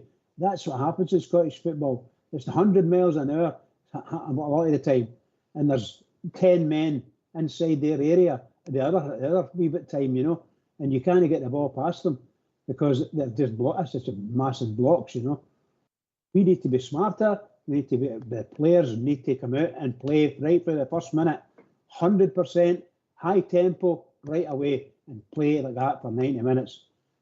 We shouldn't look back. We shouldn't look back. Aye, I think attitude, desire, effort, they're the basics, Stevie. That is the basics, yeah. And there's if you feel that that's not right, there's something not right. For instance, the Kilmarnock performance, the Aberdeen, the last half an hour of the first half, the shape was wrong, but everything was wrong, you know, and they're the basics. So you get the basics like you did in the Malmo, and you show that you can play. You add in a bit of flair, and you've got decent players. Barjari is a decent football player. Tierney, he's not going to win you any 50-50, Stevie, but as long as he's creating chances, making chances, scoring goals, and putting in effort, we'll be right behind them. That's how we all like the wee bar, innit? That's how we all like wee Connor Barn, because he gives you everything. That's how the Bears like him. And you know the ones that will pull out the 50-50s. Look, they love the glory and the pizzazz of the Europa League, playing in the big stadiums and everything that brings. But in a wet night up in Perth, they're not up for it at all, mate. They're not cut out for that. That's just how I see them. They're not up for the fight. I've said it and I'll say it one more time. Gone to Motherwell's, gone to up in Dingwall and places like that. Fight and desire get you the line, no football. Fight and desire. You don't get to play football. Fight and desire get you, and our boys just sometimes on the up for the fight. And again, the European game suits them better. You get more time in the ball. You're playing in better fields. You're getting refereed at a different level as well. I mean, let's be honest. Some of the decisions that went against Rangers leave you scratching their head. I mean, it's bordering on blind cheating. But we should. I'm glad you said that. We should be relying on referees' decisions to win games. We should be relying on referees' decisions to win games. That's a problem in itself. But I just think in Europe, we're refereed different. You're playing in better stadiums and better grass and everything else. And our boys, you get more time in the ball and you get to play a bit of football. And we have got good football players. But see, back in the Scottish League, we've just not got the fight and the desire, mate, and it has to change. We need some real solid guys in there. We've got no hard men. We used to beat teams in the tunnel. We've not got that anymore. We need a bit of iron in the team, whether it's a big defender, a big midfielder, or a big centre forward. We need somebody through the spine of that team We need a hard man in each department, defence, midfield and forward line, to keep us ticking over to winning the Scottish game. I know other people say, but they've the hard men and they've the hard men, but we do. Not everybody plays the same way as they do against the Rangers. It's everybody's cup final, Rangers. Everybody. You've seen the whole scenario Aberdeen done. They had the fireworks, they had the banners, they were all up for it. And then I believe it do the same celebrations on Saturday night as well, mate. Aye, exactly. You know, against Celtic, they done everything. They fought, they lied, they cheated, they scratched against the Glasgow Rangers. And then when it came to their semi-final, what happened to them? Where was the same fight, desire, and everything else? No, that's what people's got to get into their heads. Everybody's big match is the Glasgow Rangers. We need to be at a different level, and we need to think different for other teams. I think it's pretty simple, Stevie. I wished I had my way, Ox. No, but I think it's pretty simple. Well, give us it. Right. If you get with the right shape for the right game, with the right attitude, and you put the ball in the net at the right time, you'll be more successful. It's as simple as that. Well, look, here's how to sum it up. It's because man, look, get better players than us. No. Certainly. In every department, we've got better players than them. In every single department. How did they beat us? Because I'll tell you, they had the right attitude, they had more fight and desire. So that tells me my team cheated me out my money that day. That's how I see things. And seeing a Rangers team, fight and desire come as the basics. As the basics. Right. Basics. Attitude, mate. Come, do the extra yard, go with your runners. All the things that's rang. Some of the things I've got a problem with, but I'm becoming boring. Well, more boring, shall I say, because I keep going on about this system. But there was a classic for Aberdeen's first goal the other night when you're talking about one of your offensive players, and he is totally offensive, Barjami, having to go with the runner, and their right back who ends up scoring. Therein lies part of the problem. People might say, well, she still have to do it, but it's horses for courses. Maybe I'm wrong, Bridge, I don't know. It's just the way. No, you're not wrong. No, you're not wrong. The big Stevie was bang on as well. You talk about people with heart and desire to play football, and to be part of a team, you've got to be a bit of knowledge of positional play. If you're a really good player, you can read the game, and you know virtually where every pass is going to go, and you can just read what every player's going to do. People can do that, particularly midfielders, but most assuredly centre halves. They can read the game. Good centre halves can read the game. Whenever an attack's going to start against them, it starts 90 times out of 100. It's for their goalkeeper. It's an attack. And that's what happens against Rangers. Whether it's a big long ball right on top of us down the middle and all that, and we need centre halves that just could sweep the boys up and put them back up there again, or find our men. We need a centre half, mate. Oh, desperately, please, a 6'5", please, a big animal, I just want one that can play with pace. He's got his individual jokes. Yeah. Anyway, we've reached that time of the evening. Last word for your good self, Stephen.